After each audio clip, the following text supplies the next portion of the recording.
Coucou tout le monde et bienvenue dans ce nouvel épisode de Tour Zéro. Cette semaine, je suis tout seul parce que plein de raisons. Voilà. Non, il y a pas vraiment de raison, juste comme d'hab, hein, vous savez, c'est ce qu'on dit à chaque fois, mais c'est vrai. Des questions de planning, des questions un petit peu des fois de motivation et surtout, mine de rien, quand on est que 4, même 3,5 parce que on a Night Crash qui fait beaucoup de régie et peu de participation. On se retrouve souvent à pas forcément avoir grand chose à dire. On n'a pas forcément envie de faire un épisode pour faire un épisode et de genre rien dire de pertinent ou de nouveau et de juste ressasser en permanence. Et du coup, des fois, il y a juste certains de nous qui le sentent pas forcément ou qui n'ont pas forcément de trucs pertinents à ajouter sur le sujet. Et, euh, et voilà. Et c'est pour ça qu'on se retrouve des fois à être en solo.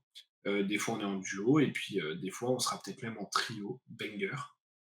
En tout cas, du coup, pour cet épisode, donc je suis solo, je vais globalement faire un peu un récap de ce qui s'est passé à Londres parce que du coup, comme vous le savez, si vous suivez un peu la scène compétitive, il y a eu le Pro Tour de Londres le week-end dernier. Et du coup, globalement, il y a eu deux points intéressants, on va dire. Un, c'est la keynote de LSS de James White, c'était le jeudi soir, vendredi soir, jeudi soir. Le jeudi soir, qui a spoilé pas mal de choses, qui a annoncé pas mal de choses, qui a fait pas mal de révélations et d'annonces. Je vais pas forcément revenir en détail sur toutes, je vais plutôt parler de celles qui, moi, m'intéressent, ou que je trouve pertinentes ou que je trouve intéressantes. Et on aura le temps, de toute façon, sur la chaîne, globalement, de revenir sur l'intégralité de l'actualité dans les prochaines semaines, parce que c'est des choses qui vont concerner les prochaines semaines. Et le deuxième fait majeur, on va dire, un petit peu de ce Pro Tour Londres, pour l'actualité de Flesh and Blood, c'est que le Pro Tour de Londres a été gagné. Alors, si jamais vous voulez regarder les games, que vous n'avez pas pu les voir en live, que vous ne les avez pas encore regardés, attention spoiler. Mais du coup, le Pro Tour de Londres a été gagné par Enigma. Le calling qui avait lieu en même temps le samedi et le dimanche a été également gagné par Enigma. Et le Battle Hard en Living Legend qui avait lieu le dimanche a été gagné par Chain, si je ne m'abuse. Je crois que c'est ça. En tout cas, ce que ça a comme impact du coup pour le Classic Constructed et pour notre méta au quotidien, c'est qu'il y a de très fortes chances au moment où vous regardez ou vous écoutez cet épisode qu'on assiste au dernier moment de Enigma en Classic Constructed. Alors, au dernier moment de Zen aussi, mais ça on le savait déjà avant le week-end, puisque Zen a quasiment les 1000 points nécessaires pour passer une légende, et Enigma en fait a gagné 150 points ce week-end, et donc se retrouve à être très proche également de cette ligne, et elle devrait ce week-end partir avec quelques victoires en ProQuest par-ci par-là. Et du coup, dès la deuxième semaine des ProQuest cette saison, on va avoir une méta qui est complètement renouvelée parce que Enigma, c'était non seulement le deuxième deck le plus représenté au Pro Tour, c'est aussi du coup le deck qui a gagné. C'est un deck qui était pas mal représenté en top 8. Et c'est un deck surtout qui avait beaucoup d'impact sur la méta parce que c'est un deck très particulier avec des match-ups qui sont quand même assez parfois polarisés ou qui peuvent l'être. Et c'est du coup un deck qui gatekeepait un petit peu, c'est-à-dire qui empêchait certains decks d'exister dans la méta actuelle. Notamment des decks comme Florian ou comme Gardien, qui avaient beaucoup de mal à être présents dans la méta lorsque un deck qui développe du board comme Enigma est présent, parce qu'ils ont beaucoup de mal à interagir avec. Ça veut pas dire que ces decks-là vont d'un coup redevenir les meilleurs decks du format ou quoi que ce soit, hein. C'est pas ce que je dis, mais ça ouvre des portes et du coup c'est un départ en Living Legend qui est assez impactant de ce point de vue-là, beaucoup plus que celui de Zen, a priori en tout cas, puisque celui de Zen c'est plus le départ d'un bon deck à gros mid-range, qui à un moment, à une époque, était le meilleur deck de la méta, qui maintenant l'est plus vraiment, mais qui juste est un bon deck, mais c'est le départ d'un bon deck qui n'était pas particulièrement qui empêchait pas forcément particulièrement d'exister d'autres decks, euh, en tout cas dans ces versions actuelles. Donc, une fois qu'on a dit ça, on reviendra sûrement dessus dans les semaines à venir et avec des récaps au fur et à mesure de la saison de ProQuest. Peut-être qu'on vous fera une petite tier list également de ce qu'on pense de la méta après le départ en Living Legend d'Enigma et Zen. Si, parce que c'est pas encore 100% fait, si ils ont bien lieu, c'est très, très, très, très, très probable. Mais comme j'enregistre ça mardi, avant le départ des ProQuest, je suis pas 100% sûr que lundi, on ait l'annonce de leur départ en Ligue des Champions, parce qu'il peut toujours se passer un peu tout et n'importe quoi. Donc, voilà, ça c'est un peu les deux gros points de ce week-end, la keynote et le probable départ d'Enigma suite à ses résultats au Pro Tour de Londres. Par rapport aux résultats, j'en profite juste pour faire deux petites apartés. Un, si vous n'avez pas vu les games ou que vous voulez en revoir en live, tout le week-end a été casté sur la chaîne de Fiendal Café, donc les rediffs seront dispo. Je ne sais pas exactement s'ils les mettent sur leur Twitch et ou sur leur YouTube, mais ce sera dispo quelque part sur leurs différents réseaux. Donc n'hésitez pas à aller checker ça. On était d'ailleurs, Hugo, Knight et moi, présents pendant le week-end pour caster des parties. On a notamment avec Knight, on a casté une des demi-finales ensemble. Moi, j'ai casté un des quarts également le dimanche. Euh, Hugo et Knight ont casté, si je dis pas de bêtises, de la draft ou du CC, je sais plus, bref. Et la première draft, donc le vendredi. Euh, Samedi matin. Je dis n'importe quoi et j'ai la régie qui me corrige dans les oreilles. Parfait. Moi, j'avoue que j'ai pas trop suivi les 2 premiers jours de compétition parce que j'étais au travail et du coup, j'ai regardé un peu le stream comme ça, mais j'ai pas forcément vu parfaitement qui était en train de caster ou ce qui se passait trop. Mais du coup, voilà, donc vous pouvez nous retrouver et puis surtout, vous pouvez retrouver tous les gens du Fiendal Café qui n'étaient pas présents à Londres, parce que bah, s'ils étaient présents à Londres, ils étaient en train de jouer évidemment.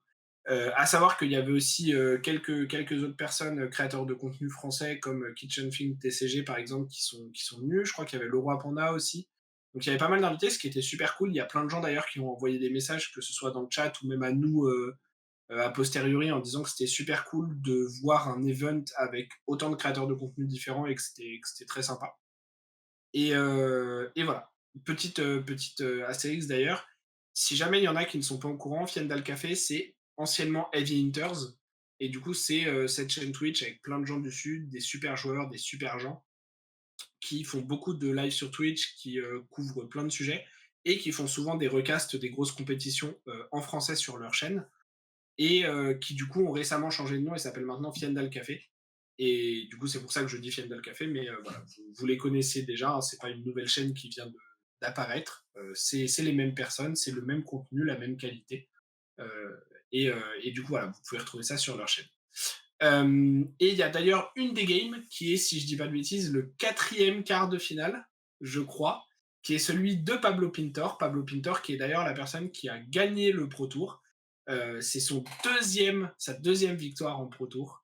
Ce qui, c'est, en fait, j'ai même pas trop envie de revenir sur à quel point c'est phénoménal comme perf, parce que je pense que dans les jours à venir, et même peut-être que nous on en fera partie aussi, je ne sais pas, c'est pas quelque chose qu'on a prévu encore ou qu'on a discuté, mais peut-être qu'on le fera et en tout cas ce sera fait et il y aura du très bon contenu là-dessus. Il va y avoir des vidéos sur Pablo Pintor et sur ses achievements et sur la trace qu'il va laisser dans l'histoire de Flesh and Blood et sur la place qu'il a actuellement sur le jeu et qu'il va avoir pendant longtemps.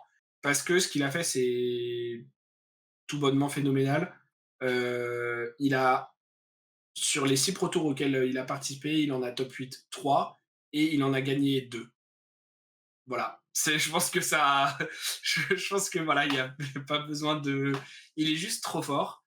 Et c'est déjà lui qui avait la palme d'une des plus jolies parties de Flesh and Blood jouées et une des plus magistralement négociées et une des plus intenses pour une partie qu'il avait jouée au Koning Anvers en demi-finale où il jouait Holdim contre Lexi et où il avait tenu à 1 HP pendant toute la partie.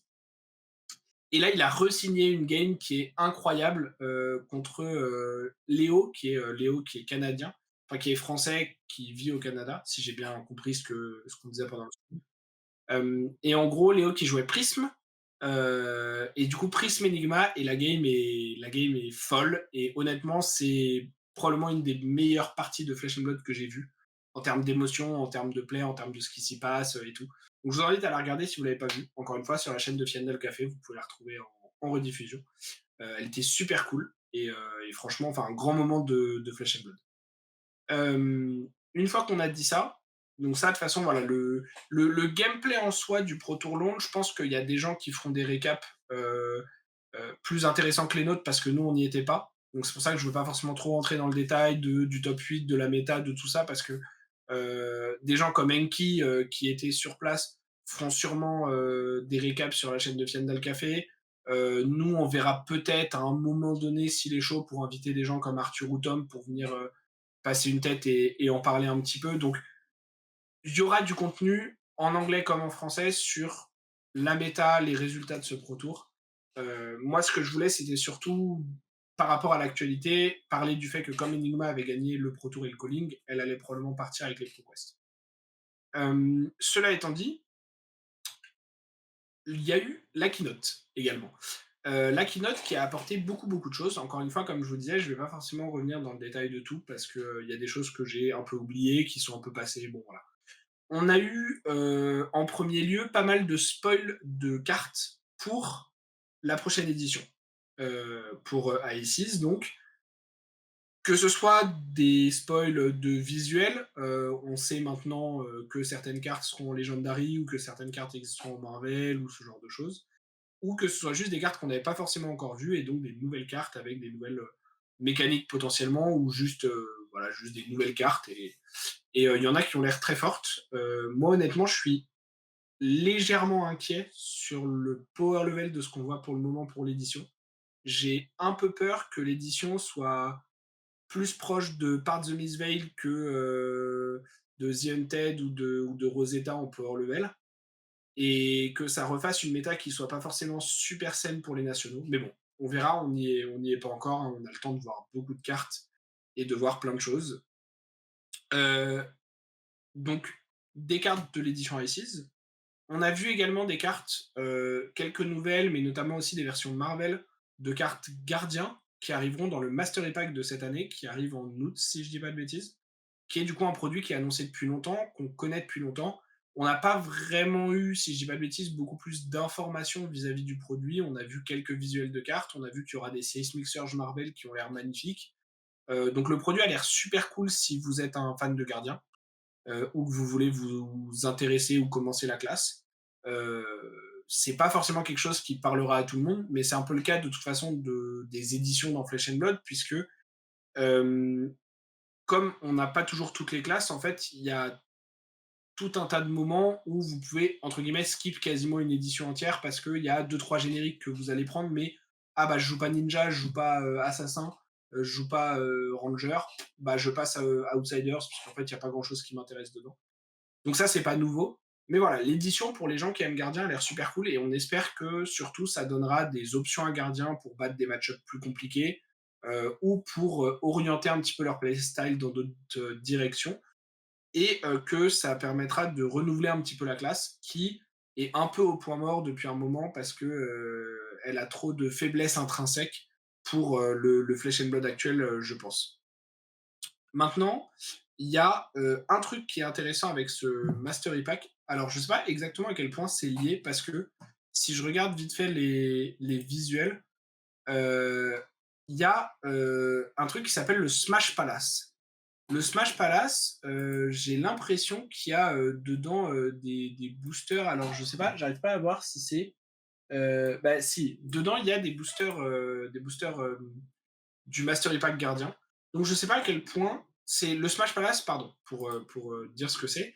C'est une boîte. Moi, ça, c'est un des trucs dans la keynote qui m'a hypé beaucoup euh, et qui a l'air super cool. C'est une boîte pour faire de l'UPF avec un livret de règles, avec plein de petits tokens et tout, avec des nouveaux héros qui sont tous gardiens et qui sont des héros qui seront exclusifs à l'UPF, qui ne seront pas jouables autre part que l'UPF. Euh, et qui sont des héros avec des mécaniques qui ont l'air assez cool et tout. Et en fait, l'idée du Smash Palace, a priori, c'est de retrouver tous ces héros gardiens, des nouveaux comme des anciens, et d'avoir une boîte avec laquelle on peut faire de l'UPF, pardon, avec un nouveau truc qu'on n'avait pas avant, qui s'appelle l'Event Deck, qui est un deck en fait dans lequel il y aura des cartes d'event qu'on va retourner à chaque tour et qui vont euh, ajouter des règles ou des effets à la partie pour modifier un peu le cours de la game. et pour en faire ce truc, assez fun et assez, vraiment multiplayer et ce truc très sympa, que devrait être l'UPF. Et du coup, juste, je sais pas trop si faudra faire des decks avec les boosters qui sont dedans en mode, crack and play comme ils veulent pousser un peu comme format, ou si on pourra avoir ses propres decks et les boosters qui sont dedans sont juste là pour, donner de la value à la boîte, même pour les personnes qui voudraient pas forcément, acheter pour l'UPF. J'avoue que ça a peut-être été dit dans la keynote, mais comme je l'ai pas regardé en live, je saurais pas 100% vous dire. En tout cas, moi, je suis hypé par le produit dans son ensemble. J'étais très hypé et au final, ça avait un peu flop, ça avait pas forcément super bien fait son taf par la boîte du professeur à l'époque. Et moi, j'aimerais bien qu'ils poussent des produits pour le multiplayer, pour l'UPF, parce que je pense que c'est super cool de pousser un format fun en multijoueur. C'est un des trucs qui a très bien et qui fonctionne très bien à Magic. Et je vois pas pourquoi ça pourrait pas fonctionner dans l'absolu à Flesh and Blood. Euh, et du coup, j'aimerais bien continuer à voir le truc être poussé. Et je trouve ça super cool de voir qu'il y a un produit qui sort pour ça. Donc, à voir ce que ça donnera quand ce sera effectivement sorti et à voir ce que ça donnera au final, mais ça a l'air assez cool dans l'absolu. Donc voilà, moi je suis assez hype par le produit en tant que tel. Globalement, qu'est-ce qu'on a eu d'autre comme annonce? Alors, comme annonce, on a eu un petit truc assez intéressant, qui est aussi un truc que je trouve très bien et qui pour moi manquait un petit peu à Flesh and Blood, qui est pareil, un truc que Magic fait beaucoup, que d'autres jeux font beaucoup. C'est, on va appeler ça des skins alternatives, je sais pas trop, des altarts, des voilà. Et en gros, là, les premières qu'on a vues, c'est 3 héros, Syndra, Victor et Kassai, en version adulte, qui ont l'air d'être en Marvel, ou en tout cas sur le même genre de frame que les Marvel, et qui sont en gros les mêmes héros avec le même texte. Genre, c'est pas des nouveaux héros, c'est les mêmes héros qu'avant, c'est le même texte, c'est la même capacité, c'est les mêmes stats, mais c'est des trucs qu'on pourra avoir a priori à Singapour pour du coup le Pro Tour Singapour. Peut-être, peut-être qu'il y aura, euh, comment dire, peut-être qu'il y aura plus de, enfin qu'il y aura plus d'events qui les donneront. Peut-être qu'il y en aura d'autres à l'avenir, mais en tout cas c'est des héros avec du coup un Altart, et là c'est Kassai, Victor et Syndra à la plage. Alors, il y a probablement des gens qui vont pas trop aimer parce que ça fait très. Enfin, pour moi, c'est pas forcément dans la DA initiale de Flesh and Blood. Et ça va un peu à l'encontre de ces héros et de cet univers très adulte, très sanglant, très violent qu'on peut avoir. Maintenant, moi je trouve ça super cool et je trouve que c'est une super bonne idée. Enfin, c'est le genre de truc que j'adore dans les jeux et que je trouve très sympa et très joli. Donc moi perso, je suis très content de cette annonce, surtout si s'ils en refont d'autres et à voir ce que ça va donner dans le long terme. Euh, la dernière annonce, enfin les deux dernières annonces pardon, qui sont un peu marquantes pour cette keynote, je trouve, c'est l'annonce premièrement d'un deck d'Armory Ira avec le spoil d'une nouvelle carte. Alors, la nouvelle carte, globalement, c'est un Command and Conquer avec un combo. Donc, en gros, c'est si la dernière carte, c'est un machin avec Automne dedans, on s'en fout, ça marche avec l'arme, ça marche avec peut-être d'autres cartes qui seront spoilées plus tard. La carte gagne le texte de si ça hit, détruit toutes les cartes dans l'arsenal du héros touché. C'est une 2 pour 6, bloc 3, voilà. Enfin, encore une fois, je vais pas rentrer dans le détail de la carte ou de ce que ça veut dire pour le deck ou de machin. Juste, il y aura un deck d'Armory Ira. Ce qui est assez cool parce que, en fait, quand le héros est sorti, il y a beaucoup de gens qui ont dit, même si le héros est pas mauvais, il y a beaucoup de gens qui disaient, bah, c'est dommage de pas sortir des cartes pour le héros en même temps. Et bah là, du coup, c'est ce qu'ils vont faire avec un Armory deck. Ils vont pouvoir sortir des cartes pour le héros. Euh, et du coup pouvoir développer un peu plus son plan de jeu que juste oh bah je reprends les bonnes cartes génériques et ninja et je fais un deck de value qui genre fait des maths tous les tours et voilà. Euh, on a également un nouveau format de deck qui va sortir, c'est des decks de LL. Alors a priori, de ce que j'ai compris pour l'instant, ils seront disponibles qu'en convention et ils sont pas, en tout cas les premiers, et en tout cas pour le moment, pas amenés à être disponibles en boutique. Et pour l'instant, on aura Viscerail et Prism. Ça, pareil, c'est un truc que je trouve très bien parce que plus on va avancer dans le temps, plus les premiers héros et les premières cartes seront potentiellement durs à trouver, seront peu accessibles, seront pas forcément très réédités si c'est des cartes qui sont plus jouées dans le format construit classique, ou des héros qui sont joués dans le format construit classique. Et du coup, je trouve ça bien, comme ils veulent pousser le format LL en tant que format compétitif et en tant que format pour leurs tournois et leurs événements. Je trouve ça pas mal de sortir des produits qui vont dans ce sens-là et qui en fait sont des produits d'entrée pour ça. De la même manière que, a priori pour le moment, on a de moins en moins de produits axés pour le blitz. On a de moins en moins de choses pour ce format-là. Et je trouve ça logique d'une certaine manière, même si c'est un peu dommage pour les nouveaux joueurs, mais je trouve ça logique d'une certaine manière parce que ils ne poussent plus du tout le blitz comme un format. Même les skirmish, maintenant, il y a aussi du LL qui est disponible. Il n'y a plus du tout de blitz dans les événements, à part en side event, mais dans les événements de calling et de pro tour. Donc c'est un format qui est très très très très peu existant à l'heure actuelle. Le Living Legend, à l'inverse, c'est un format qui pousse beaucoup. Et du coup, s'ils veulent que leur format premium disponible en tournoi, et qui soient les formats compétitifs du jeu à haut niveau, ce soit le classique Constructed, le Living Legend et le draft, et un petit peu le scellé, mais plutôt le draft, bah c'est logique, tout comme ils ont des armory decks pour le construit, d'avoir des produits d'entrée pour les nouveaux joueurs ou les nouvelles joueuses qui fonctionnent pour le Living Legend et qui aident à s'initier et à se mettre dans ce format-là, ce qui n'est pas toujours facile. Parce que quand on joue en construit, bah, acheter des cartes qui sont bannies en construit, ou acheter des héros et des cartes pour les héros qui sont Living Legend en construit, ça peut être un peu particulier, c'est pas forcément un investissement qui est facile à faire ou qui est évident à mettre en place. Et du coup, l'avoir via des decks un peu tout près en mode, bah tiens, regarde, n'achète pas Viscerail et plein de cartes pour Viscerail à droite à gauche que tu vas galérer à trouver et qui seront pas utilisables dans ton deck de construit, même si tu joues une Blade et blabla et blabla. Juste achète ce deck et tu peux y aller et tu peux commencer à faire tes skirmish en ligne légende ou tes trucs. Donc je trouve ça très cool. Et je pense que overall, c'est une bonne idée en termes de produits. Alors, à voir ce qu'il y aura dedans, à voir le prix que ça aura. Est-ce que ce sera autour des 40 € comme les decks d'Armory? Est-ce qu'il y aura des nouvelles cartes dedans qui feront que c'est des decks qui demanderont aux gens qui jouent compétitivement un héros, une classe, d'acheter ces decks-là? Faudra voir. Parce que honnêtement, le produit peut au final pas forcément être un très bon produit, ou en tout cas, pardon, je reformule. Je pourrais trouver plus tard, quand on aura plus d'infos, que le produit est pas ultra top. Pour l'instant, je trouve que dans le concept, c'est une très bonne idée qu'ils le sortent et que ça existe. Donc voilà, on verra ce qu'il en est. Globalement, je pense que c'est à peu près tous les trucs pertinents, ou en tout cas qui, moi, m'ont intéressé et m'ont interloqué.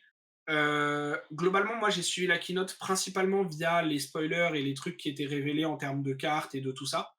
Donc j'ai potentiellement raté beaucoup d'infos et que je vous ai pas retransmis là sur tout ce qui est le côté, comment dire, tout le côté événement, les prochains Pro Tours, peut-être des annonces sur des Worlds ou des Callings ou des trucs. Ce que je vous invite à faire de toute façon, si ça vous intéresse plus en détail, c'est vous-même d'aller regarder la keynote, ou en tout cas, il y a sur l'article de Flash de sur l'article de sur Fab TCG, pardon, il y a un truc London Keynote Recap, donc l'information doit se trouver assez facilement si vous voulez regarder un peu plus dans le détail et un peu plus de choses. Donc n'hésitez pas à aller voir de ce côté-là. Donc voilà un peu pour le récap de ce week-end. Je pense que c'était important qu'on fasse juste un petit point sur la chaîne parce que bah on parle quand même principalement de Flesh and Blood. On est tous les quatre principalement des joueurs de Flesh and Blood à l'heure actuelle. Et du coup, ça me paraissait important quand même de mentionner ces grosses annonces ou ces gros changements à venir par rapport au Living Legend d'Enigma et de Zen. Le dernier petit truc que je voulais dire un petit peu, je voulais en profiter un petit peu. Déjà, c'est remercier encore une fois la chaîne Fiendal Café, qui encore une fois nous a invités à Cast et nous a permis de venir tout le week-end et c'était super cool et encore merci à eux parce que, bah, à chaque fois c'est, trop, trop bien et c'est toujours un plaisir de d'y passer et du coup, bah, c'est trop cool qu'on continue à être invité, ça fait plaisir. Et l'autre truc, c'est, mais ça, c'est plus à titre personnel, ça va pas forcément trop à voir avec la chaîne, mais j'étais un peu moins motivé par le jeu, ou en tout cas par le fait de tryhard le jeu ces derniers temps. Et là, en fait, de voir tous les Français faire des, plutôt bons résultats au Pro Tour, se la donner avant pour s'entraîner et tout, ça m'a vraiment, rendu un peu triste de rater l'événement, de pas y être et tout. Et j'ai envie, alors indépendamment de vouloir aller en Pro Tour en tant que joueur et tout, mais j'ai envie de me remotiver un petit peu à tryhard le jeu et pas forcément avec une échéance particulière en mode, ah bah, c'est pour participer à tel événement, genre pour me qualifier aux Worlds ou pour me qualifier à tel truc ou mais plus de manière générale, j'aimerais bien me remotiver à faire des games sur Tablichard, quitte à ce qu'en plus ce soit en stream et que je puisse vous les streamer, à, prendre, enfin, à essayer de m'instaurer un programme de training, à prendre des habitudes, à prendre des automatismes et puis surtout, en fait, à prendre des fondamentaux que j'ai pas forcément sur le jeu ou que j'ai pas forcément, totalement acquis, juste pour devenir meilleur et pour m'investir un peu plus compétitivement sur le jeu, on va dire et du coup, on va voir, combien de temps ma motivation dure, on va voir, combien de temps ça tient. On va voir, ce qui va se passer, enfin, ce que ça donne, si je tryhard et est-ce que, ce sera au final pour quand même faire des tournois? Est-ce que ce sera juste pour aller en armory parce que je continuerai à arbitrer et à caster principalement? On va voir ce qu'il en est de tout ça. Mais en tout cas, voilà, j'avais juste envie de partager ça un peu parce que, heu, enfin pour 2 raisons. La première, c'est que ça découle un peu de ce qui s'est passé à Londres, mine de rien. Donc pour moi, à titre personnel, ça fait un peu partie de ce récap du Pro Tour. Et deuxièmement, parce que c'est en fait, si je me lance là-dedans et que j'en fais un truc un peu organisé, un peu structuré et tout, c'est possible que je demande de l'aide à, des gros joueurs s'ils sont chauds et s'ils sont dispo et s'ils veulent bien et du coup, c'est possible que je l'utilise aussi pour faire du contenu sur la chaîne et que du coup, je fasse, je sais pas trop forcément sous quelle forme, mais peut-être un suivi un petit peu ou je sais pas. C'est encore un peu flou, mais voilà, du coup, je voulais aussi le en parler parce que c'est possible que ce soit amené à déclencher en quelque sorte du contenu sur la chaîne. Donc voilà. Petit épisode pas très long ce soir, hein, c'était plutôt court parce que, bah, encore une fois, je suis tout seul et quand je suis tout seul, je sais que je peux parler 1 heure et demie sans problème, mais j'essaye de moins le faire. Donc j'essaye aussi de un peu plus me restreindre et me mettre des limites. Et puis parce que, encore une fois, c'était plus un épisode pour marquer le coup du Pro Tour et faire un petit récap de ce qui s'était passé et de l'actu et des infos importantes, plus que pour ultra détailler et aller dans les détails de plein de choses et faire un épisode ultra long sans trop de raison. Encore une fois, pour le côté jeu et pour le côté la méta et tout ça, je pense qu'il y aura des récaps qui seront très bien sur d'autres chaînes. Allez les voir. Et voilà. Globalement, je crois que ça a fait le tour. Euh, Profitez bien de votre dimanche, si vous écoutez ou vous regardez ça dès le dimanche matin. Si vous êtes en ProQuest, parce que c'est le début du ProQuest, bah, bon courage à vous, en espérant que ça se passe bien pour vous. Profitez des probables derniers instants de Enigma et Zen si vous aimez les decks. Et puis bah, préparez-vous à enjoy une méta sans ces tyrans la semaine prochaine s'ils partent bien effectivement en Living Legend dès demain au moment où l'épisode sort. Voilà, des bisous tout le monde et puis bah, à la semaine prochaine.